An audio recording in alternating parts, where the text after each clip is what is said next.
ҳаводорон алоқамандони футбол мо бармегардем ба варзишгоҳи марказии шаҳри Кӯлоб ва баъд аз чанд лаҳза бозии марказии даври чоруми рақобатҳои Лигаи олии футболи кишвар дар соли 2021 албатта идома меёбад. Баъд аз анҷоми қисми якум бо иштироки дастаҳои Равшан аз Кӯлоб ва инчунин Хуҷанд аз Хуҷанд мо шоҳиди гол нашудем ва бозӣ бидуни гол албатта 0-0 хотима ёфт.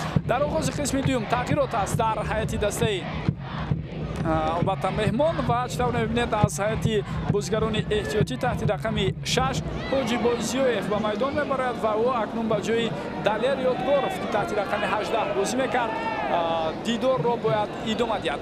ҳамчунин дар ҳайати дастаи мизбон ҳам ду тағйирот ҳоло ба ӯ мепайвандад. таҳти рақами 7 Амирҷони Фаррухзод ба майдон баромада истодааст. ӯ Нодирбек Иброҳимовро иваз мекунад. яке аз футболбозони фаъолтарини дастаи Равшан аз майдон гирифта шуд ва ҳамчунин бозигари дигарам ки ҳоло барои баромадан ба майдон тайёрӣ дода истодааст. таҳти рақами 9 бозӣ мекунад ва ӯ ҳам албатта Зокирҷон Абдулҳаев аст ки акнун ба ҷои Наврӯз Рустамов бояд рақобатро идома диҳад. маълум мешавад ки дар нақши ҳамлагари марказӣ акнун Анвар Муродов бозӣ мекунад ва ба ӯ кӯшиш мекунад дар рафти ташкил кардани ҳуҷумҳо Зокирҷон Абдулҳаев кӯмак расонад ва инчунин аз канор албатта Амирҷони Фаррухзод. ҳамин тавр қисми дуюми бозӣ шурӯъ мешавад ва зуд бо ҳуҷуми футболбозони дастаи мизбон мо шоҳиди як вазъияти хавфнок метавонистем бишавем. ҳоло дар маркази майдон онҳо фаъоланд. Ҳасан Рустамов тӯбро мегирад. паси ӯ ба ҳамдастааш идомаи ҳуҷумро ҳоло хоҳем дид ва дар ин лаҳза акнун тӯб аз Абдураҳмон Нозимов гирифта шуд. хуб ба ҳайатҳо ҳам назар меандозем бо дар назар дошти тағйиротҳое ки дар оғози қисми дуюми бозӣ иттифоқ афтода. аз дастаи мизбон биёед шурӯъ кунем. дар замон Рустам Ризоев футболбозони хатти дифоъ Сафарали Каримов, Далер Шомуродов, Ҳасан Рустамов ва инчунин Бенҷамин Асамо ҳастанд. дар хатти ним муҳофиза Бунёд Шодиев, Кароматулло Саидов, инчунин ду футболбозе ки аз курсии бозигарони эҳтиётӣ ба майдон баромаданд. Зокирҷон Абдулҳаев бо ҳамроҳии Амирҷони Фаррухзод бозиро идома медиҳанд ва ягона ҳамлагар дар ҳайати ин даста Анвар Муродов хоҳад буд. инҷо қоидаи бозӣ вайрон нашудааст. мубориза то ба охир идома дорад.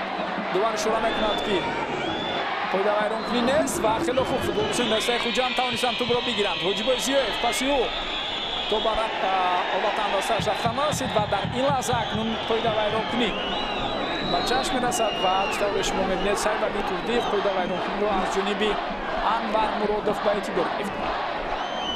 сармураббии дастаи Равшан Ғайратали Мираҳмадов аст, аммо баъд аз бозии даври якум он тавре шумо медонед ӯро ба се бозӣ салби салоҳият карданд ва дар курсии мураббигии бошгоҳи имрӯзиёвари ӯ Ҷаваршӯ Шоҳиёсов албатта фаъолият карда истодааст ва корро маҳз ӯ ҳамиша бурӯз пеш мебарад.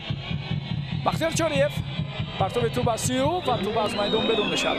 ҳайати дастаи Хуҷанд бошад бо дар назар дошти тағйироти анҷом ёфта ба таври залес. дарвозабон Алексей Матросов, футболбозони хатти дифоъ Фирдавс Чакалов ва Наимҷон Иброҳимзода аз ду канор, Самандар Очилов ва Максим Грек дар марказ. футболбозони хатти ним муҳофиза Бахтиёр Чориев, Эҳсон Бобоев, Нозим Бобоҷонов ҳастанд ва инҷо акнун ҳуҷуми навбатиро бо иштироки футболбозони дастаи Равшан мебинем. фурсати бисёрам хуб аст, аммо имконияти зарбазанӣ дода намешавад.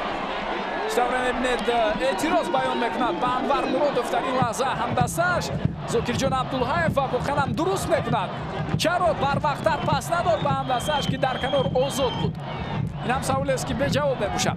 Артём Сердюк бо ҳамроҳии Дилшод Бозоров ва акнун Ҳоҷи Боизиёев дар хатти ҳуҷум бозӣ хоҳанд кард. шояд ба эҳтимоли зиёд акнун бо омадани Ҳоҷи Боизиёев хатти ним муҳофизаи Хуҷанд пурқувват мешавад ва яке аз бозигарони хатти ҳуҷум аз майдон гирифта мешавад. як фурсати бисёрам хуби дигар барои футболбозони дастаи мизбон, аммо ин дафъа зарбаи задаи онҳо рост ҷониби дарвоза нарафт. биёед бубинем аз вазъияти стандартӣ тӯб ба дохили ҷаримагарҳо партоб карда шуд ва дар қабати дуюм бартарии Кароматулло Саидовро дидем. ҳарчанд қадду қомати чандон баланд надорад, аммо зарба аз ҷониби ӯ иҷро шуд ки дар натиҷа тӯб аз майдон берун мешавад. сармураббии дастаи Хуҷанд Рустам Хоҷаев, мураббии воқеан ҳам кордон бо таҷриба ки дар ин бошгоҳ ҳам тӯли чанд соли охир фаъолият дорад. ҳам ба ҳайси сармураббӣ қаблан фаъолият дошт ва давоми солҳои охир ба ҳайси ёвари сармураббӣ буд. акнун дигар бора ба вазифаи сармураббигии бошгоҳ таъин шуд. بازیگران روشن خیلی فعالند در آغاز قسم دوم. ببینید چگونه هجوم‌های جانی با اشتراک آنها به وقوع می‌پیوندد و اکنون قید ویرانکنی به اعتبار گرفته میشد. البته بیرون از جریمه‌گاه بود این قید ویرانکنی از جانب فردوس چکالوف، اما سخن درباره آن می‌رود که هنگام مبارزه با عبدالرحمن نازیموف او قید بازی را ویران کرد.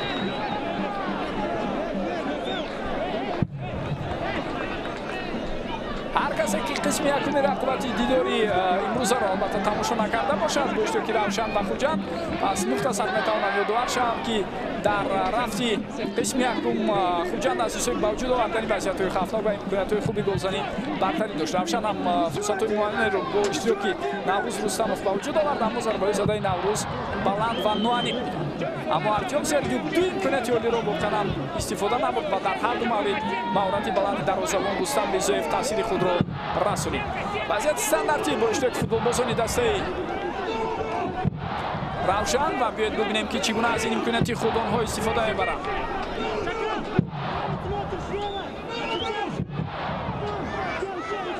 زاکیر عبدالحی فولو در نزد توپ.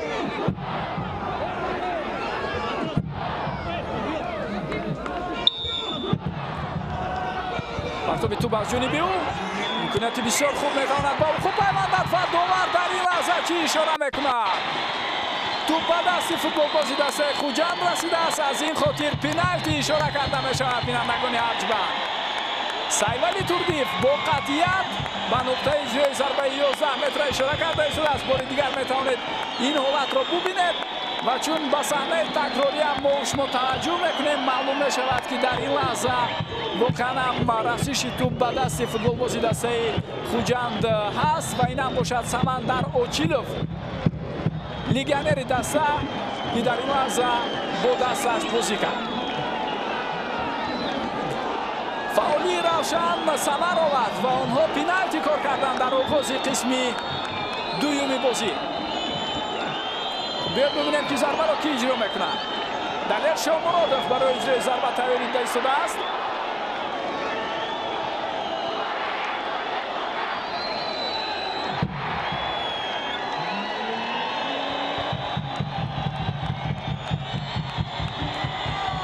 فضای بسیار هم حساس برای فوتبالبازان دسته روشن شهری کلوب.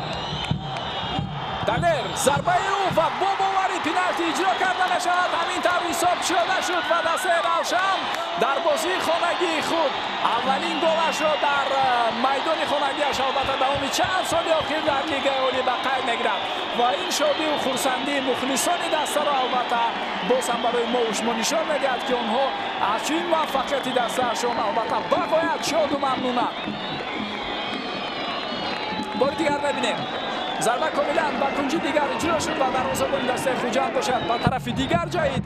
همین طور حساب 1-0 به دسته روشن در رقابت بسیار هم حساس به پیش میبراید.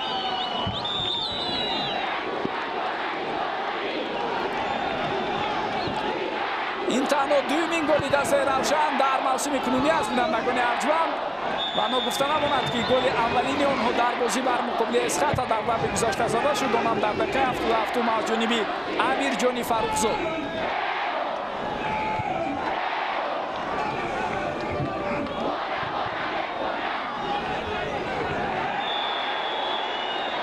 قید ویرانکنی اینجا به چشم رسد از جانب نعیم جان ابراهیم زاده.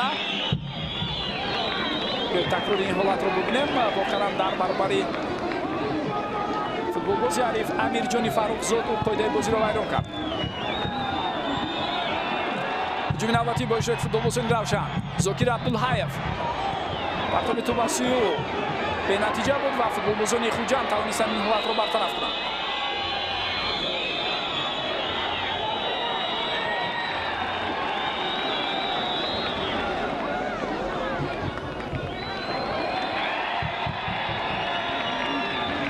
اکنون از فشار البته فوتبالبازان روشن کوشش کرده ایستادن برآیند، اما توپ باز هم به اختیار رقیب میگذارند.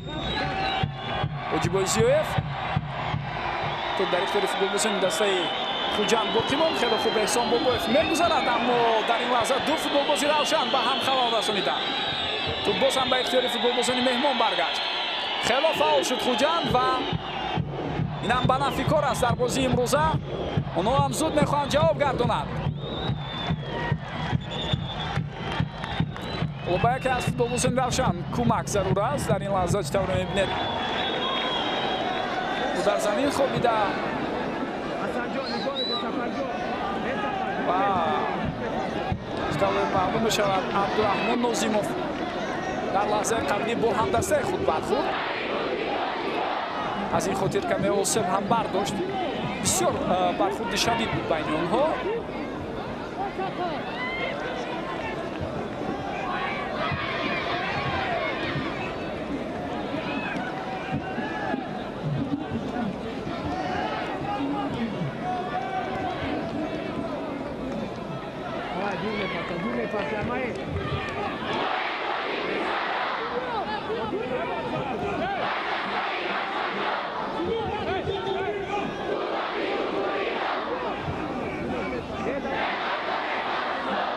بازیگران دسته خوجند اکنون تیاری می‌بینند که از اوت توپ رو به بازی دارند.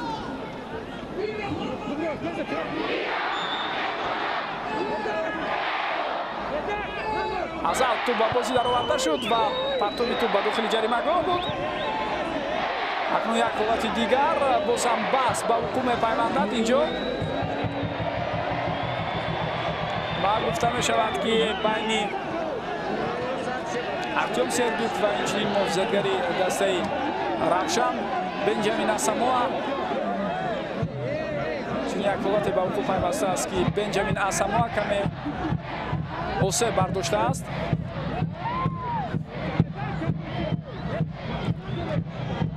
چون این حالت در بازی امروزه چیزی نو نیست و شروع از دقیقه اول ما همین گونه حالت‌ها را زیاد مشاهده کردیم.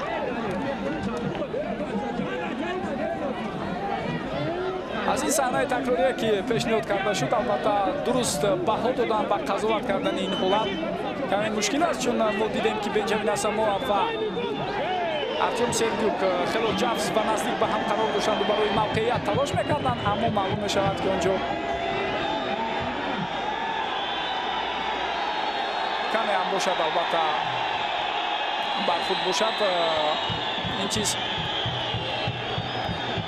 همچون قاعده ویرانکنی البته نشان داده شدن از جانب فوتبالبازی دسته равшан شاید به مقصد موافق نبود و اکنون حالت دیگر به وقوع میپیوندد که اینجا باز هم بحث دامنه‌دار میشوند بینندگان ارجمند.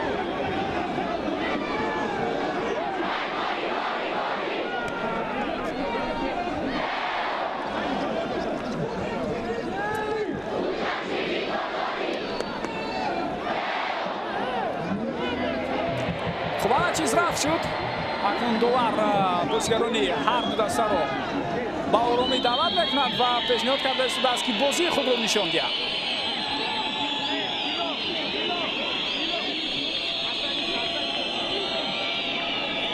بختیار چالیف و برای اجرای ضربه کنجی او تیار است. پرتاب توپ صورت میگیرد و این وضعیت برطرف شد اما در بازیافت توپ باز هم بختیار فعال یک ارسال دیگر و چگونه امکانیت بود. اینجا قاعده بازی ویران میشود از سوی فوتبالبازان دسته خوجند در برابر دروازه‌بان حریف.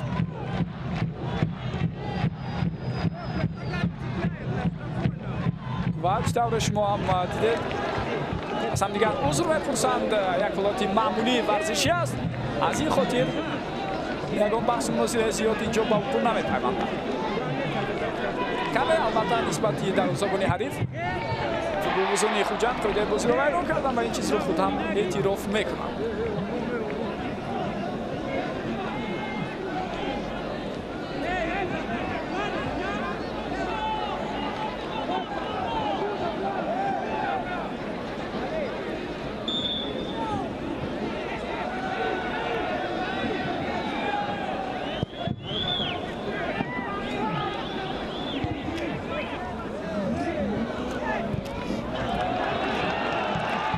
استکندری را سولو با هجوم میگذارند فوتبالبازان دسته равшан اما اینجا قاعده بازی ویران شد. دوبار برول شروع میکنند که بازی باید ادامه یابد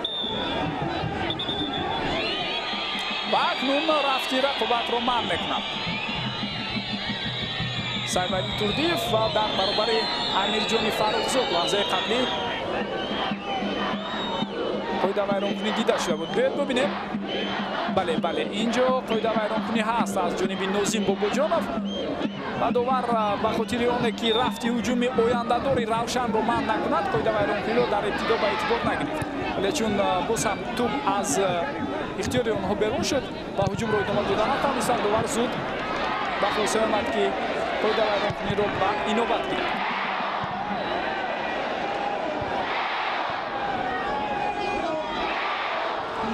Артем Сердюк тубро аз даст медиҳад, аммо ҳамдастояш ба вақти ӯ хело наздик буданд ва тайёр ҳастанд ки ҳуҷумро идома диҳанд. ҳоло чӣ тавре мебинед чаманзори варзишгоҳи марказии шаҳри Кӯлоб ба пуррагӣ барои баргузории бозиҳо албатта тайёр нест, аммо ду-се давр пас мумкин он ҳам дар ҳолати бисёр хубтар қарор гирад. ҳамин чиз камон беш таъсири худро мерасонад. инҷо имконияти навбатӣ барои Дилшод Бозоров. паси бисёр ҳам хуб, вазъияти хавфнок аст. чӣ гуна имконият ва дар ин лаҳза мебинем ки акнун ин фурсати хуби худро футболбозони дастаи Хуҷанд истифода бурда наметавонанд. бисёр фаъол буданд дар ҳуҷуми охир шогирдони Рустам Хоҷаев, аммо имконияти голзанӣ аз даст рафт. бори дигар мебинем ин ҳолатро. эҳсон Бобоев пас медиҳад ба Дилшод Бозоров. баъдан паси ӯ инҷо офсайд нест барои ҳамдасташ Артем Сердюк. ва дар лаҳзаи баъди аллакай Фирдавс Чакалов сари вақт зарба зада натавонист. акнун ёрии тибби зарур аст ба Сафаралӣ Каримов, яке аз муҳофизатгарони дигари ботаҷриба дар ҳайати дастаи Равшани Кӯлоб.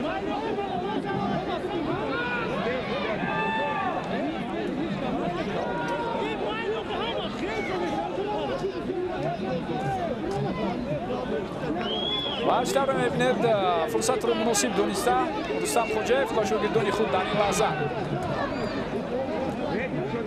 дастуру супоришо медиҳад, махсусан ба Фирдавс Чакалов, ки аз фаъолтарин бозигарон дар ҳайати дастаи Хуҷанд аст. барои шояд чӣ гуна аз авт тубро ба бозӣ дароварданд ва дар идома фишор оварданд ҷониби дарвозаи Равшан.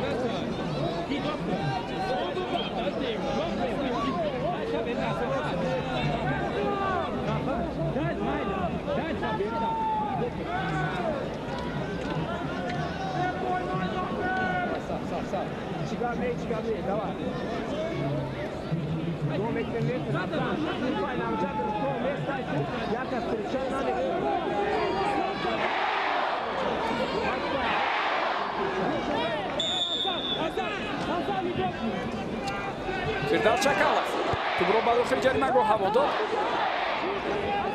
бори дигар аут ба фоидаи дастаи меҳмон аст.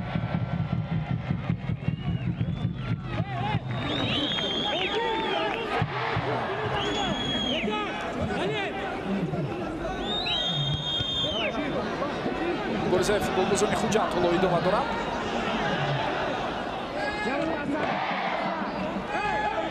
се дафъа мешавад ки пайдар ҳам аз авт онҳо тубро ба бозӣ медоранд.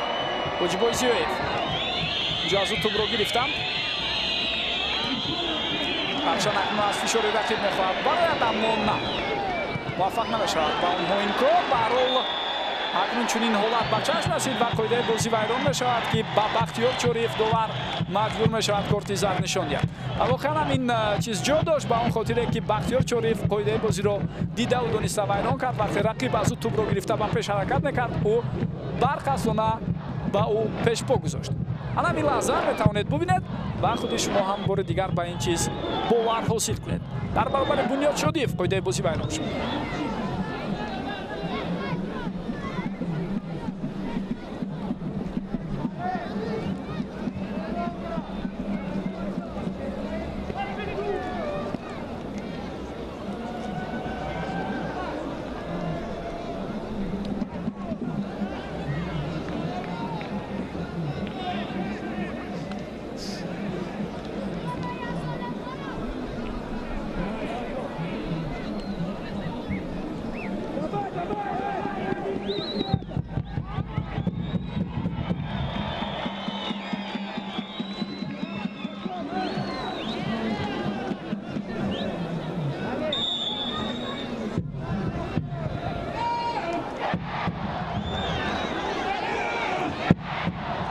Rahmon Nozimov аз канор, вале дар ин лаҳза футболбози Равшан тӯбро аз даст дод. Ҳоло рақиб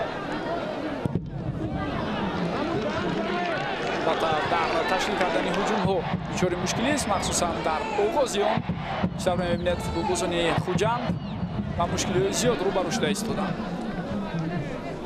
дар рафти бозӣ агар аз фурсатҳои воқеан хуби голзание ки Хуҷанд дошт истифода мекард, бас мумкин натиҷа ба таври дигар мешуд. Аммо ин футбол аст, бинандагони арзманд, на ҳама имконият, на ҳама ҳуҷумҳо ба гол табдил меёбанд.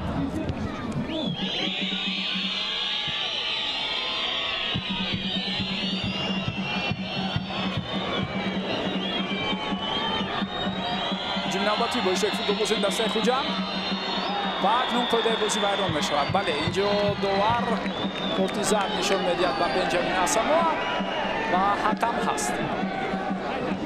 баҳс кардан зарур нест, ҳарчанд Амирҷони Фаррухзод футболбози бисёр ҷавон ҳам бошад, аммо ин чизро хеле хуб дарк мекунад. Бинед ба ҳамдастаи бо таҷрибааш ишора карда истодааст ки қоида вайронкунӣ воқеан ҳам буд ва бояд ин чизро эътироф кунад ва ҳарчи зудтар мавқеи худро дар дохили ҷаримагоҳ бигирад ки ҳариф мабодо зуд тӯбро ба бозӣ дароварда аз ин вазъияти маъмулӣ барои худ афзалияти муайяне албатта ба вуҷуд наорад.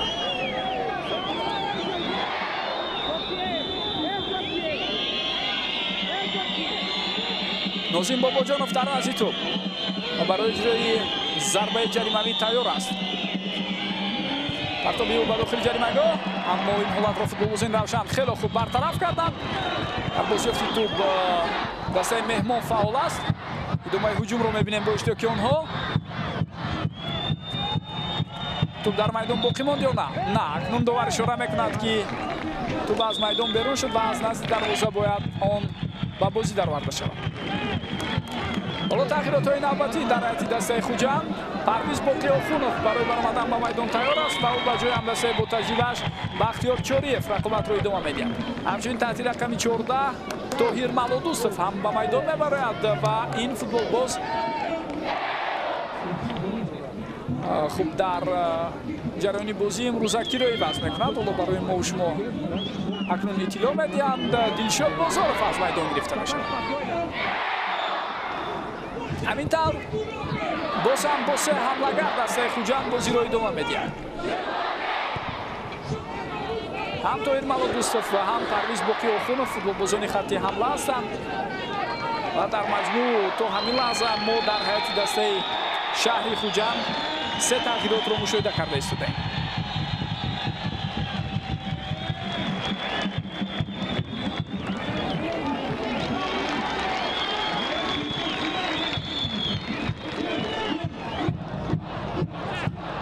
партоби тӯб ба дохили ҷаримагоҳ ва инҷо дарвозабон албатта бартарин нишон дод.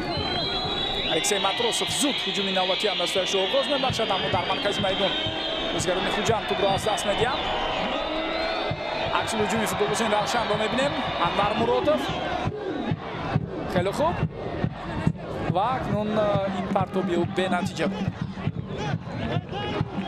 дар курсии бозигарони эҳтиётии Равшан нафарони зерин қарор доранд. дарвозабон Муҳриддин Аҳмадов, дар хатти дифоъ Эфа Кингсли Осей, инчунин Холмурод Назаров ва дар хатти ҳуҷум Шодиҷон Муродов бо ҳамроҳии Саидамири Саидаҳмад. қоида вайронкунии навбатӣ ба чашм мерасад. ҳамон тавре ки ба шумо маълум аст, имсол ҳам иҷозат дода шудааст ки то 5 футболбоз иваз шавад дар рақобатҳои лигаи. дар ҳайати Хуҷанд ҳоло боз албатта имкони иваз кардани футболбозони дигар ҳаст. дар ин бора баъдтар хоҳем гуфт барои эътироз баён кардан ба қарори довар Сайвалӣ Турдиев ба Артём Сердюк корти зард нишон дод.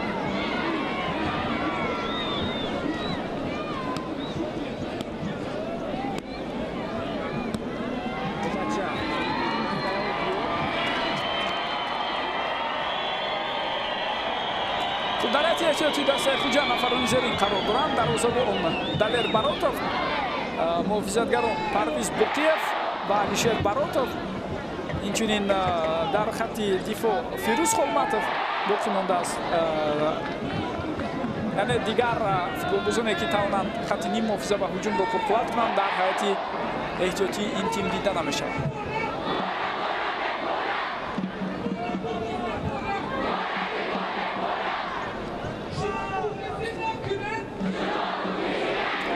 بار دیگر میتواند این حالت رو ببینید.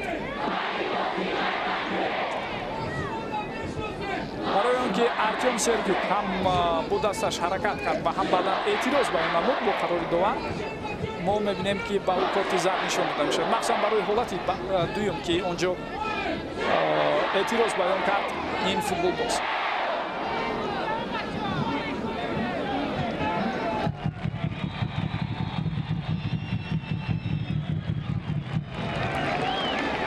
اینکه در بازی‌های اول دسته روشن نمیتوانست رقابت‌های خود را در میدان خانگیش دایر کند، کمی آنها را نگران هم میکرد و این چیز خب با تاثیر دسته هم با نتیجه دسته هم البته تاثیر خود را رسوند.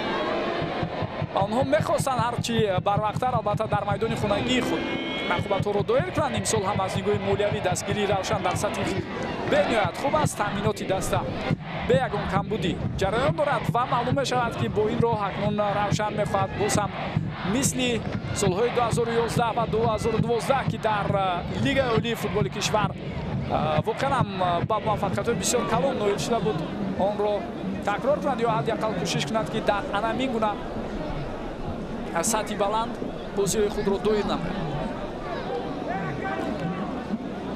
سر می‌بینید اینجا فوتبال بازی دسته روشنی کلوب نمیتواند آزادانه چنین به نظر رسید از نگاه اول که از میدان بیرون شود و با کمک او آمدند، اما حالا معلوم می‌شود که زنبر ضرور نیست و بنجامین اساموا از جای خود بالا شد و تیار است که همزمان البته از میدان بیرون برود.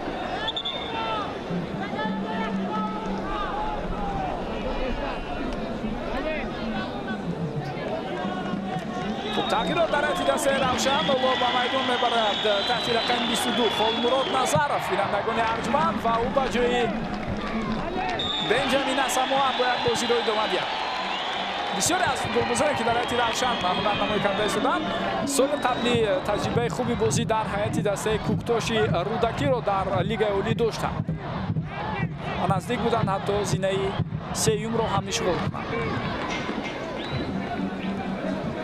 در زینه چهارم البته کوکتاش نوحه رودکی سال گذشته رقابت‌های لیگ عالی رو جمع بست کرده بود. از کلوب مرکزی ورزشی ارتش تنها با یک امتیاز قفل ماند.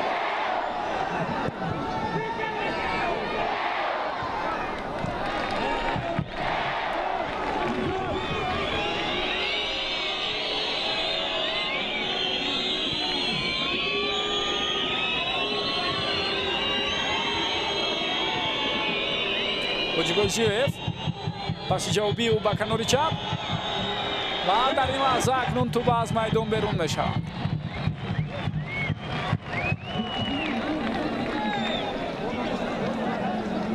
بار دیگر میتواند ببینید فرصت بسیار خوب بود اما همزمان با این معلوم میشود که حالت آفساید هم به قید گرفته شده است.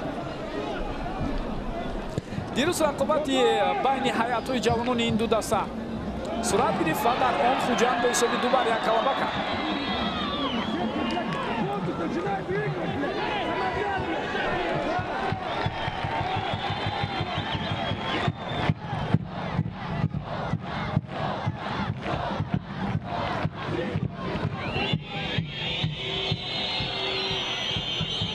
هرچند روشن در همان بازی اولینش در حساب شد با گل زده فیروز خرمت در دقیقه 4 بعداً محمدالله عمرف و پرویز بوقیف توانستند غلبه دستشان را تامین کنند.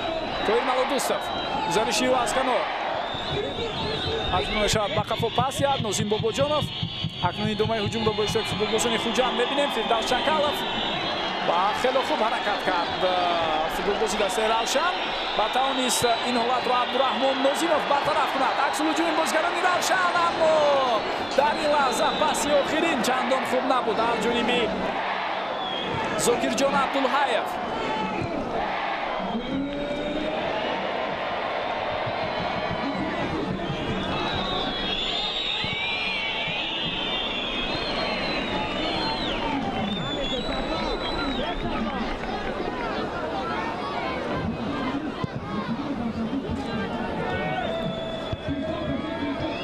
اگر به تاریخ رقابت‌های سال‌های آخر این دو دسته در لیگ عالی توجه کنیم پس خوجند چی در бозиҳое ки дар майдони равшан сурат мегиранд ва чӣ дар сафар бартарӣ дорад. Чӣ гуна имконияти олӣ, аммо он истифода намешавад.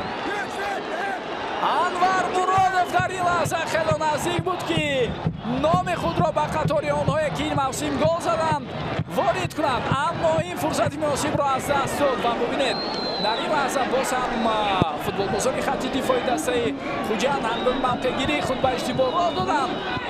Зокирҷон Абдулҳаев бошад, партоби бениҳоят олии тӯбро анҷом дод, лекин дастаашонро истифода накард. чун Хуҷанд бо қувваи зиёд ба ҳуҷум рафта истодааст, дар хатти дифои онҳо хонигиҳо ба вуҷуд меоянд ва рақиб ин чизро кӯшиш дорад самаранок истифода барад. боз ҳам як ҳуҷуми дигари хавфнок бошад ки футболбозони равшан ҳоло метавонад ба укол пайвандад. ҳуҷум ҳамон идома дорад тавассути канори рост. акнун партоби тӯб сурат мегирад ва Матросов тавонист тӯбро аз дохили ҷаримагоҳ берун кунад.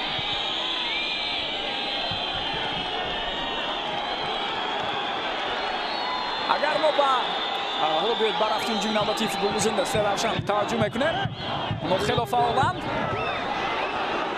гузариши олӣ, инҷо зарбаи навбатиро мебинем ва тӯб аз паҳлӯи дарвоза гузашта аз майдон мебарояд. Алексей Матросов бениҳоят хашмгин аст ва норозигии худро пинҳон намекунад аз ҳамдастҳояш. воқеан ҳам онҳо хело фориғбол шуданд ва дар хатти дифоъ ба камтаваҷҷӯҳии зиёд роҳ медиҳанд. инҷо Кароматулло Саидов буд ки бо ин гузариши олияш зарбаи кунҷӣ кор кард.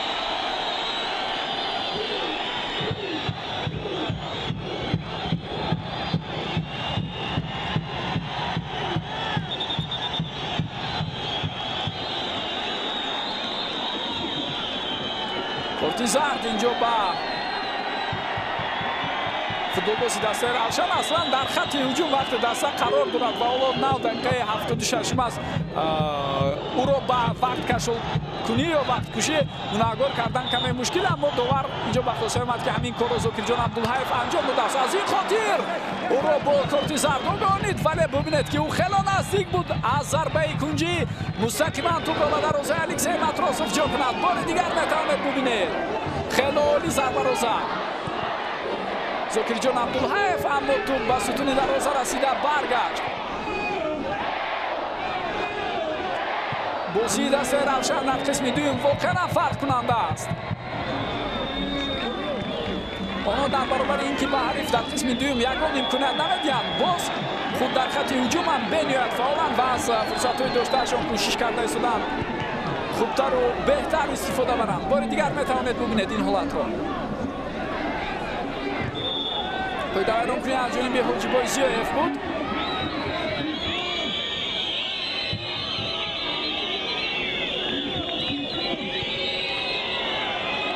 ҳуҷуми ҷавобии футболбозони Хуҷанд ва дар ин лаҳза бисёр мушкил тӯб аз даст меравад.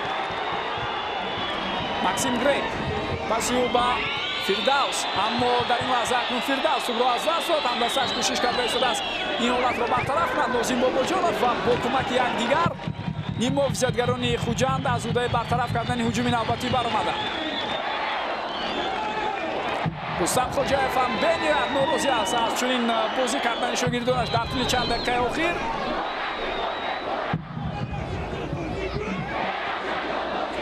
вале аз як ҷиҳат фишори худи футболбозони равшан дар майдон, аз ҷиҳати дигар фишори мухлисон дар варзишгоҳ ба футболбозони Хуҷанд бетаъсир намемонад.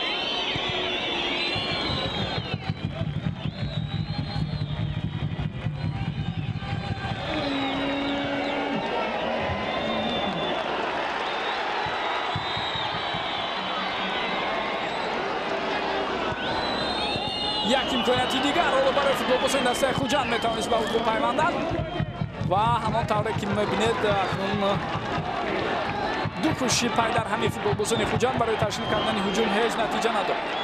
футболи охир дар чемпионат вақте ман гуфтам соли 2016 ин ду даста рӯзи 6 август бо ҳам рӯбарӯ шуда буданд. дар ҳамон бозӣ Хуҷанд тавониста буд 1-0 дар майдони худ равшанро мағлуб кунад.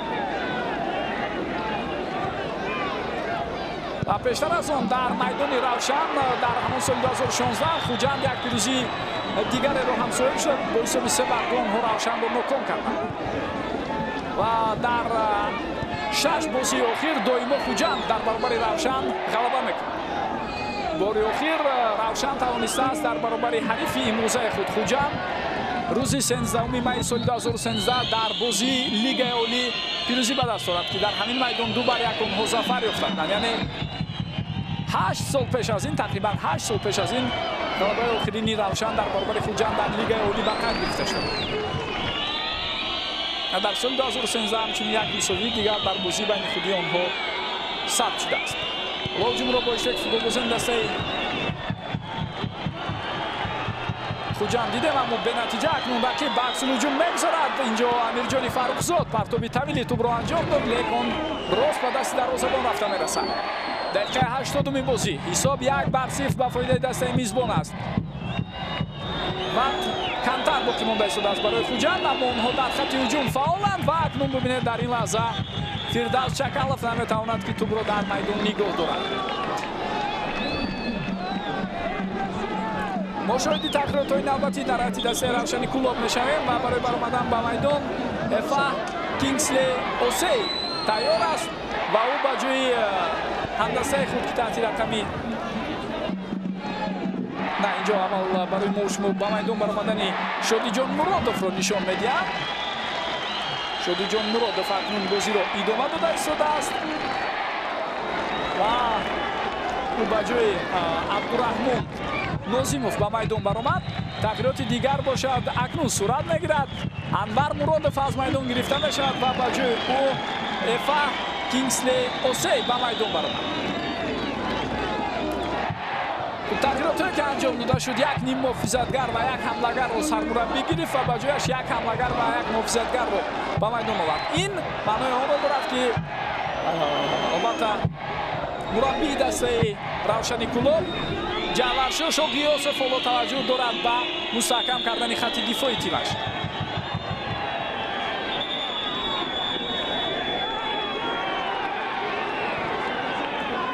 бори дигар ҳолати ба уқӯ пайвастаро метавонед бубинед. инҷо қоидаи бозӣ вайрон шудааст ва бозигарони Хуҷанд саросемавор мехоҳанд тӯбро ба бозӣ даронанд.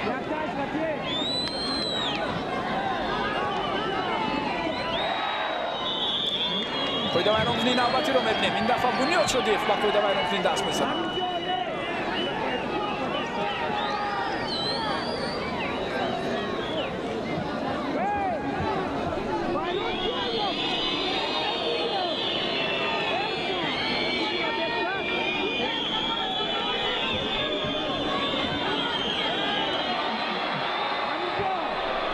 منتظر پرتاب توپ به داخل جریمه‌گاه هستند، چه فوتبالبازان خوجند و چه فوتبالبازان روشن. اما هر کدام با انگیزه و خواهش کاملا به هم زد. پرتاب توپ به داخل جریمه‌گاه یک امکانیت خوب اکنون به خوب میپیوندد برای فوتبالبازان مهمان. اما در این لحظه سمندر اوچیدوف نتوانست که جانب دروازه رقیب ضربه راست روان کند. سمندر نفر است که جانب دروازه خود پنالتی آورد و از همان گل یعنی با استفاده از پنالتی فوتبالبازان روشن گل زدند و پیش‌سفیر خود را نگاه می‌دارند. و او برای البته جبران خطای خود شانسی خوب داشت. لیک ضربه زده او از میدان بیرون شد. خیلی خوب. امیرجان فرخزاد در کنار ببینید با طور عالی حرکت می‌کند. پرتاب توپ به سوی او فرصت بسیار مناسب است و دروازه‌بان در این لحظه مهارت بلند خود را نشان داد و نگذاشت که از این امکانیت خوبی خود البته افا کینگسلی اوسی استفاده برد. بار دیگر می‌بینیم. توجه کنید به حالت با خوب پیوسته. البته الکسی ماتروسوف ضربه رو به واسطه بر نگرداند، بلکه طور می‌بینید کنج ضربه زنی رو برای حریف تنگ کرد و این خود مشکلی بود برای فوتبالباز لیگیونری دسته روشن.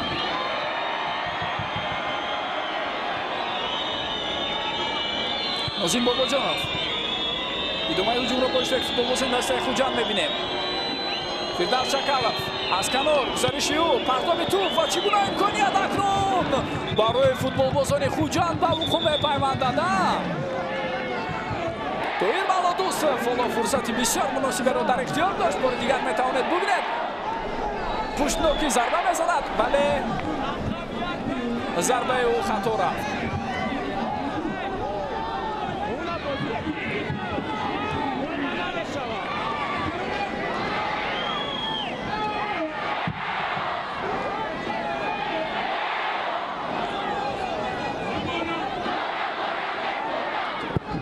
агар мо ба бозиҳои расмии охир таваҷҷӯҳ кунем, бинандагони арҷманд, тими равшан дер боз соҳиби пирӯзӣ нашудааст. дар ин сол ду ғалаба дар бозиҳои санҷишӣ ё рафиқона буданд ва дар лигаи олӣ дар ду бозии қаблии худ онҳо мусовӣ карданд. дар бозии даври якум бошад аз иста равшан гуфтем ноком шуданд ва имрӯз агар онҳо пирӯзӣ ба даст оранд, пас аввалин ғалабаи онҳо дар бозиҳои расмӣ хоҳад буд. ҳамчунин фаромӯш намекунем ки дар доираи рақобати суперҷоми кишвар ҳам аз истиқлол онҳо ноком шуданд.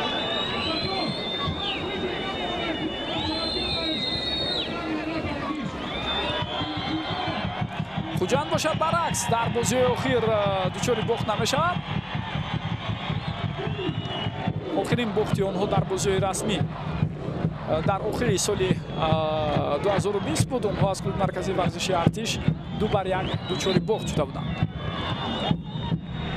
баъд аз оне ки албатта ҳама чиз барои онҳо аён буд ва зинаи дуюмро онҳо аллакай касб карда буданд. ва имсол акнун хуҷанд бори аввал дар бозиҳои расмӣ ба бохт наздик аст, аммо барои ислоҳи вазъ ҳоло ба Рустам Хоҷаев ва шогирдонаш ҳудуди 4 дақиқаи дигар аз вақти асосӣ ва боз шояд 3 дақиқаи дигар аз вақти иловагӣ боқӣ монда бошад.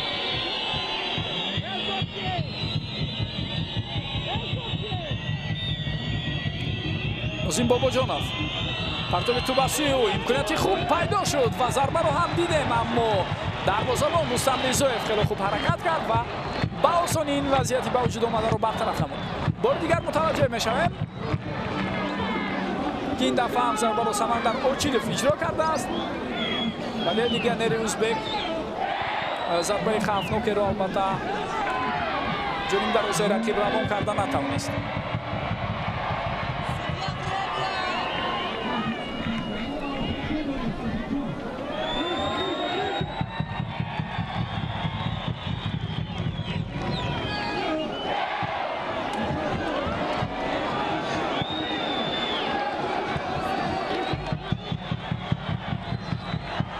خیلی خوب اینجا ببینید چگونه میگذارد اکنون در این لحظه لگیونری فوتبال البته فوتبالباز خارجی دست روشن شهری کلوب و کتاب شما هم دیده سوید افای کینگسلی خیلی خوب حرکت کرد، از کنار چپ به مرکز اومد و بعد از ضربه زد. از چند دفاعگری دست خوجند گذاشت ولی نقطه نهایی به هجوم همچنین به به طور ضروری گذاشته نشد چون ضربه زدش خیلی بلند و نوانیق بود.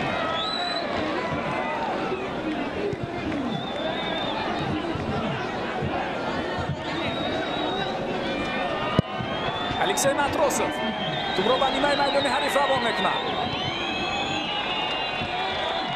ва ҳасан рустамов тавонист аввалин шуда ба ту бирасад ва ин вазъиятро бартараф кунад.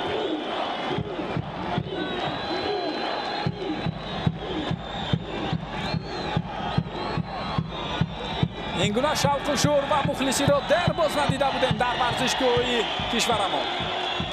воқеан агар имрӯз равшан ғалаба кунад, яке аз асосҳои бунёдӣ барои пирӯзии онҳо ин албатта будани мухлисон дар майдон ва дастгирии онҳо хоҳад буд. артём Сергюк ба қафо пас медиҳад. ҳоло вақт аст барои хуҷанд, як имконияти дигар ва чӣ гуна фурсат ин дафъа аз даст меравад. Парвиз Боқиёхунов бо сар зарба зад дар ин лаҳза ва ҷдавре мебинед имконияти воқеан ҳам хубе буд барои ин ҳамлагар, аммо зарбаи задааш рост ҷониби дарвоза намеравад. хуҷанд ба ҳар ҳол дар анҷоми рақобат вақте равшан ба пуррагӣ ба хатти дифоъ нишаст соҳиби имкониятҳои хуби голзанӣ шуд, лек аз онҳо то ҳамин лаҳза онҳо истифодаи босамар надоранд. дар қисми якумам мо шумо дидем ки хуҷанд имкониятҳои хубтар дошт, лек чаро аз онҳо истифода накарданд? ин саволест ки акнун бояд ба он ситоди мураббиён ва худи футболбозон бояд ҷавоб гӯянд.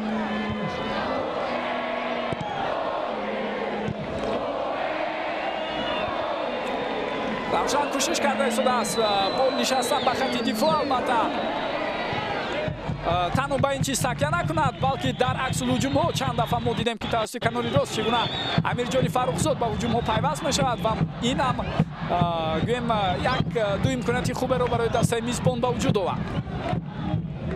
албатта аз аксул ҳуҷум истифода карда агар онҳо голи дуюми худро барвақтар ба ҳадаф расонанд пас дар бозии имрӯза метавон гуфт тақдири ин рақобат ҳаллу фасл мешавад. аммо чун ҳоло ҳисоб 1-0 аст, ин ҳисоб бисёр нозук мебошад ва Хуҷанд шонси албатта гол заданро кӯшиш карда истодааст пайдо кунад. як имконияти дигар Зокир Абдулхайров, фурсати бисёр ҳам хуб, аммо дар ин лаҳза акнун ин вазъият бартараф мешавад.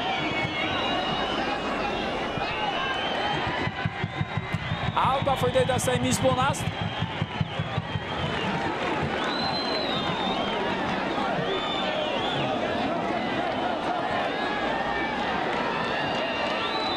Далер Шомуродов азал тубро ба бозӣ медарорад. 6 дақиқа вақт илова шуд бинандагони арҷманд. аз нигоҳи аввал хело ҳам бисёр менамояд, аммо бо дар назар дошти он вазое ки ист буд дар бозӣ метавон ин чизро бо канам интизор шуд.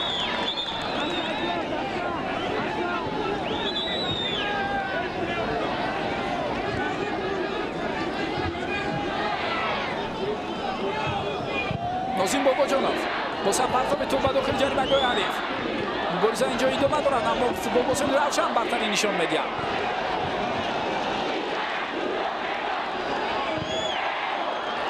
аксул ҳуҷуми навбатии бозигарони мизбон бозам фаул аст дар рафти онҳо. эфа Кингсли Осей абуден чӣ гуна ба танҳоӣ дар бисёр мавридҳо барои бартарии дастаашро таъмин кардан мубориза мебарад. Артем Сердюк аз ин гуна легионерҳо вақте даъват мешаванд мо бисёр чизҳоро интизорем, аммо Артем Сердюк дар бозии имрӯза сатҳи баланди бозии худро нишон дода натавонист, махсусан дар қисми якум ки фурсатҳои хуби голзанӣ аз ҷониби ӯ сарфи назар шуданд. нозим бобоҷонов дар назди туп. Хуҷанд фишорро то рафт меафзояд.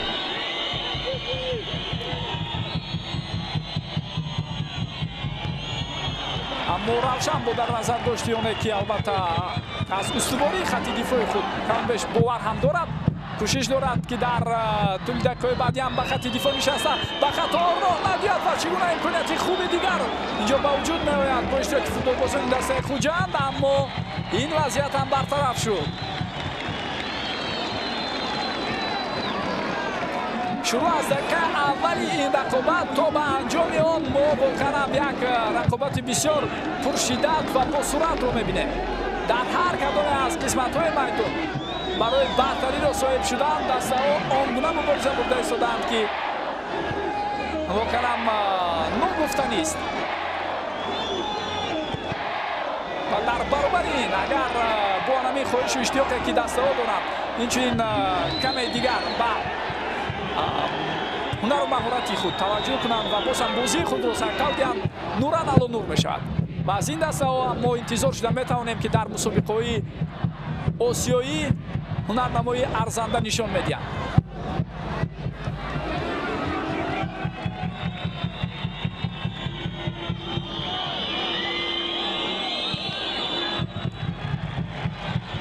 аут ба фоидаи дастаи меҳмон аст. дақиқаи сеюми иловагӣ хотима ёфт, нисфи дақиқаҳои илова шуда хотима ёфтанд ва равшанро зарур аст 3 дақиқаи дигар тоқат кунад, 3 дақиқаи дигар устуворона ҳуҷумҳои рақибро баргардонад то ин ки ба пирӯзии аввалини худ дар мавсими кунунии лигаи олӣ ноил шавад. поидаи бозӣ вайрон мешавад аз ҷониби Максим Грек.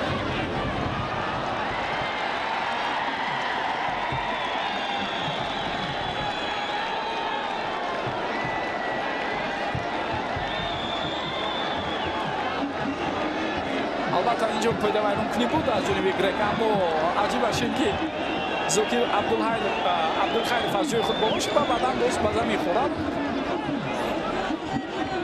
шояд инам як ҳолати дигаре буд ки махсус барои кашол додани вақт аз ҷониби ӯ истифода шуд ва ин чизро албатта интиқод кардан зарур нест. Бо дар назар дошти рафту равиши бозӣ ва он тарзе ки рақобат идома дорад футболбозӣ дастаи Равшан албатта ҳаракат кард ва дар ҳеҷ куҷоем гуфта нашудааст ки чунин корро кардан зарур нест. аммо ин корро маъмулан ҳамон дастаҳое анҷом медиҳанд ки ҳисоб ба нафи онҳост. Барои дастаи рақиб чунин тарзи бозӣ албатта хушоянд нест ва онҳо мехоҳанд ҳар чӣ зудтар бозигарони рақиб аз ҷои худ боло шаванду бозӣ идома ёбад.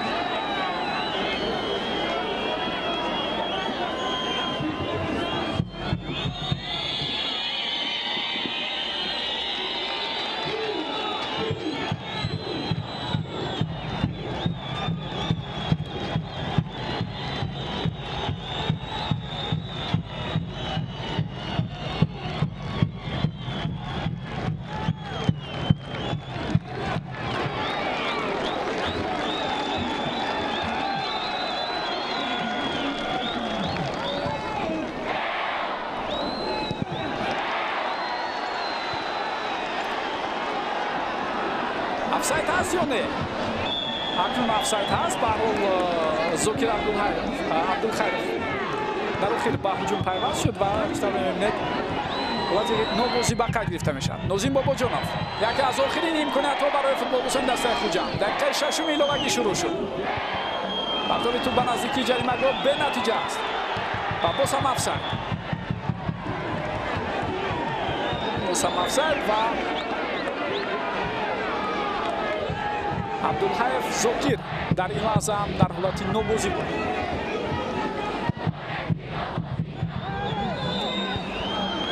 мубориза инҷо идома дорад. Як имконияти хуб барои футболбозони дастаи Хуҷанд. ҷодовар ишора мекунад ки аз ҷои худ бояд футболбози Хуҷанд боло шавад ва онҷо ягон қоида вайронкунӣ нест. ва бо ҳамин бинандагони арҷманд дақиқаи шашуми иловагӣ ҳам хотима ёфт. Сайвали Турдиев сари иштоки худро баланд мекунад ва рақобати имрӯза бо иштироки дастаҳои Равшан аз Кулоб ва Хуҷанд аз Хуҷанд хотима ёфт. ҳисоб 1-0. голи ягонае ки дар дақиқаи 51 аз ҷониби Давлет Шомуродов аз пеналти зада шуд тақдири ин бозиро рақам зад. воқеан ҳам бозӣ бисёр ҷолибу диданӣ дерби ҷанубу шимол дар сатҳи олӣ сипарӣ шуд ва мо интизори он ҳастем ки дар идома ҳам ин дастаҳо ва дастаҳои дигари лигаи олӣ чунин бозиҳои пуршавқу диданиро дар майдонҳои хонагии худ махсусан бо иштироки мухлисон доир мекунанд. дар майдони хонагии худ баргузор кардани бозӣ барои Равшан кӯмак кард ва онҳо тавонистанд дар ин бозӣ пирӯзии бисёр муҳими худро ба даст оранд ки ин аввалин ғалаба барои футболбозони шаҳри Кулоб ба ҳисоб меравад. дар ҳамин ҷо мо гузориши мустақими худро ҷамъбаст мекунем. ба тамоми шумо албатта миннатдорӣ баён мекунем ки тунин моро ҳамроҳӣ кардед ва дар назди микрофон шораи ин рақобат Парвези Маҳмадамин буд. то дорои дигар пирӯзу поянда бошед. хайр.